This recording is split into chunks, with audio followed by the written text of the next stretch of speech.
हमें पता है कि आज के टाइम में जो हमारे भारत में हो रही है, आप कहीं ना कहीं अपने भविष्य के लिए चिंतित हो। के दौरान बच्चों के साथ जो देश के उज्जवल भविष्य का कामना रखते हैं, देश का उज्जवल भविष्य है, उनके पुलिसकर्मियों द्वारा दरिंदगी दिखाएगा। नमस्ते दोस्तों, नमस्ते भाई लोग, उम्मीद करते हैं आप काफी बढ़िया होंगे, काफी बेहतरीन होंगे। जहां तक कि हमें पता है कि आज के टाइम में जो हमारे भारत में हो रही है, आप कहीं ना कहीं अपने भविष्य के लिए चिंतित हो। मेरा नाम रोहित कुमार हुआ, मैं करियर अबाउट इंस्टीट्यूट का मैं फाउंडर हूँ। मेरा नाम रोहित कुमार हुआ और मैं इंग्लिश स्पेशल बैच क्लास लेता हूँ। मेरे बगल में शशि सर हैं जो जीएस पढ़ाते हैं, काफी बेहतरीन टीचर हैं। और आज के दिन जिस तरह से दिल्ली में जंतर मंतर में जो नीट एस्पिरेंट जो प्रोटेस्ट कर रहे हैं और उस प्रोटेस्ट के दौरान बच्चों के साथ जो देश के उज्जवल भविष्य का कामना रखते हैं, देश का उज्जवल भविष्य है, उनके पुलिसकर्मियों द्वारा दरिंदगी दिखाया गया, उन्हें लहूलुहान किया गया। इसकी वजह से दुख प्रकट बहुत जाहिर करते हुए मुझे आज ये वीडियो बनाना पड़ रहा है।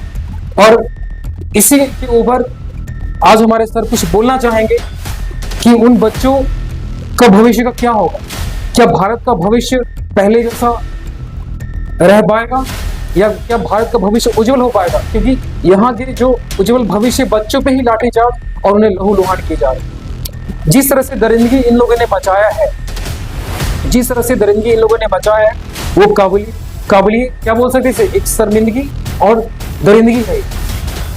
चलिए सर आप मुझे बताइए जरा कि आपको क्या लगता है दिल्ली में, दिल्ली सरकार जो है और इस तरह से जंतर मंतर में लोगों ने प्रोटेस्ट जाहिर किया, प्रोटेस्ट जाहिर करने के बाद बच्चों पे इस तरह से दरिंदगी दिखाना कहाँ तक सही है, किस हद तक सही है, आपको क्या लगता है?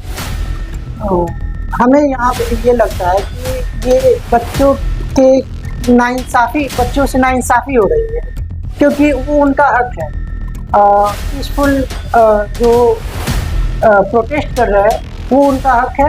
एक प्रोटेस्ट करने वाली जगह जंतर मंतर वहाँ पे जाके वो प्रोटेस्ट कर रहा है, वो अच्छी बात है। सरकार को दिखाना चाह रहे हैं कि शिक्षा में क्या कमी है।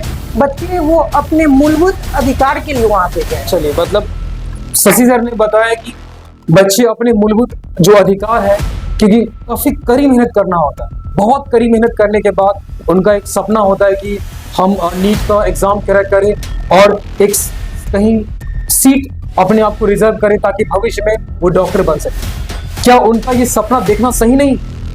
इस तरह से जिस तरह से हुई है पेपर लीक, लगातार पेपर लीक हो रही है। बीजेपी सरकार आने के बाद लगभग 70 बार पेपर लीक हुई। ये किसी भी हद तक कोई बर्दाश्त नहीं किया जाए। आज के मॉडर्न वर्ल्ड में, है ना, आज के नए इरा में जो चीजें चल रही हैं बिल्कुल कतई बर्दाश्त नहीं किया जाएगा। जी नहीं किया जाएगा, क्योंकि जिस तरह से आप आसपास देख रहे हैं कि नेपाल में हुआ और भी बहुत सारे देशों में हुआ, जिस तरह से नए मॉडर्न जो युवा लोग हैं वो अपने हक के लिए लड़ रहे हैं और कहीं ना कहीं हम लोग भी उनके साथ जुड़े हुए हैं और बच्चों के लिए हक में बोलते हैं और हमें बच्चों के प्रोटेस्ट के साथ लगे रहना चाहिए। क्या कहते हैं शशि? जी जरूर।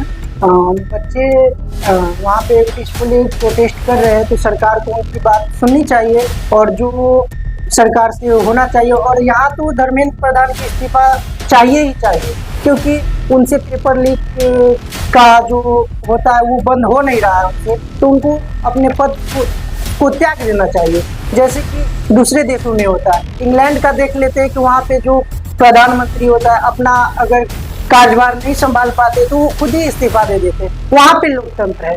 यहाँ भारत में लोकतंत्र का क्या मतलब है कि रिकॉल नहीं कर सकते? क्यों नहीं कर सकते? जब हम उनको बना सकते हैं तो उनको हम क्यों नहीं इस्तीफा ले सकते हैं? बिल्कुल बिल्कुल। तो शशि सर ने अभी कहा कि भारत का जो शिक्षा मंत्री है उन्हें इस्तीफा दे देना चाहिए। बिल्कुल वाजिब है, ये सब होना ही चाहिए, क्योंकि उनसे ये हो नहीं पा रहा। ये पद का जो सही इस्तेमाल होता है वो नहीं कर पा रहे हैं और जिस तरह से दरिंदगी मचाई जा रही।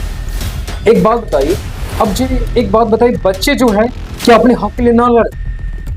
क्या इतनी मेहनत करने के बाद जाकर पेपर लीक होना? आप एक काम कीजिए, आप इस्तीफा जो देने की बात जो आपसे डिमांड की जा रही है, आपको पता है कि जिस तरह से दरिंदगी अगर आप दिखा रहे हैं, लाठी चार्ज कर रहे हैं बच्चों पे, उन लोगों पे लाठी चार्ज किया जाना चाहिए जो पेपर लीक करने में वाहक है ना। तो अगर हमारे संविधान में एक तरह का प्रावधान आना चाहिए कि जो पेपर लीक करेगा उसे फांसी की सजा दी जाए। अगर जो पेपर लीक करेगा, जो बच्चों के भविष्य के साथ खेलेगा, जो भारत के बच्चों के साथ भविष्य के साथ खेलेगा, भारत के भविष्य के साथ खेलेगा, तो उनके फांसी सजा देना चाहिए। और फांसी की सजा दे एक बार जब मिल जाएगी तो किसी की मजाल नहीं है कि वो पेपर लीक करने थोड़ा सा भी इसमें इनकरेजमेंट मतलब साहस दिखाएंगे। क्या सही बोल रहा है जी? अभी तक तो पेपर लीक में बार बार ये मामला आया है कि वो 3 साल की जेल या कुछ भी है, लेकिन ऐसा कुछ हो नहीं रहा। ऐसे इससे किसी करने से पेपर लीक रुक नहीं रहा, तो इससे और कठोर कदम लेना चाहिए और सरकार को इस पे अच्छे से विचार करके कुछ नियम लाने चाहिए। बिल्कुल बिल्कुल सही बोल रहे हैं आप, क्योंकि बात यहाँ पे ये है कि नियम लाना ही चाहिए। और अब जो क्या है कि अब वो पुराने वाले बातें नहीं रहे। अब ये चाइना है नहीं कि डिक्टेटरशिप है, बच्चों को दबा दिया जाएगा और उनकी आवाज को दफन कर दिया जाएगा। अब हर कोई इंसान अपने हक के लिए लड़ेगा। और यहाँ पे क्या है, लाठी जो चार्ज हुई है, जो लहू लुहान किया गया, सर फोड़ा गया है, तो ये उन इलिटरेट बच्चों पे नहीं फोड़ा गया है। ये सारे लिटरेट बच्चे थे, सारे शिक्षित बच्चे थे, मिडिल क्लास के लोग थे जो देश को आगे बढ़ाने में काफी मदद करते हैं। और इस तरह से हुआ है, ये बहुत ही शर्मनाक हरकत हुई है। और इस तरह से हमारे भारत के सरकार को पूरी तरह डामाडोल हिला कर रख दिया है ना। क्योंकि अभी क्या है कि अभी वो कहाँ गए सारे पत्रकार जो बीजेपी की इस चीज को नहीं देख पा रहे हैं, शिक्षा व्यवस्था के इस चीज को दिखाई नहीं दे रहा है। पुलिसकर्मी बोल रहे हैं कि हमने लाठीचार्ज उन लोगों पे किया जो गैर कानूनी रूप से क्या कर रहे, इस प्रोटेस्ट को आगे सपोर्ट कर रहे हैं। लेकिन यहाँ पे विद्यार्थियों है ना, रिकॉर्ड में आ रहा है, यहाँ तक कि इंटरनेशनल न्यूज में भी यहाँ पे चलाया जा रहा है कि पता चल रहा है कि यहाँ पे बच्चों के साथ इस तरह से हो रहा है, बच्चे रो रहे हैं, बिलख रहे हैं, कोई लेटा पड़ा हुआ है, हॉस्पिटलाइज है। सारे बच्चे मतलब कुछ नीट के बच्चे हर साल कितने बच्चे सुसाइड कर लेते हैं। यहाँ पे सर हम बोलना चाहेंगे कि भारत की जो मीडिया पेस रैंकिंग है इसीलिए 157 पर 157 है, क्योंकि वो बच्चे की हालात को नहीं दिखाते। या यही चीज बाद में वो बच्चों को देशद्रोही के खिलाफ चाइना से जोड़ देंगे, पाकिस्तान से संकेत ले आएंगे। इसीलिए मीडिया का आज देश में 157 है। खून का है हर एक कतरा जो बच्चों का जो बहा है, बीजेपी सरकार को उसका जवाब देना पड़ेगा। और इसका जवाब पदत्याग से, क्योंकि जिस तरह से चीजें हुई हैं वो किसी भी तरह से लोकतांत्रिक पिलर नहीं है। लोकतांत्रिक को पूरी तरह ध्वस्त करने की बात की गई है यहाँ पे, और करा भी गया है पुलिसकर्मी द्वारा। क्योंकि इस तरह से लोकतांत्रिक देश में क्या होगा कि इस तरह से बच्चों के साथ नाइंसाफी नहीं सहा जाए। हम सारे टीचर्स बच्चों के साथ हैं और हमेशा आगे रहेंगे, है ना सर जी। और धर्मेंद्र प्रधान को इस्तीफा देना पड़ेगा, और धर्मेंद्र प्रधान को इस्तीफा हर हालत में देना ही पड़ेगा। तब हमारे शिक्षा व्यवस्था में कुछ सुधार आएगा।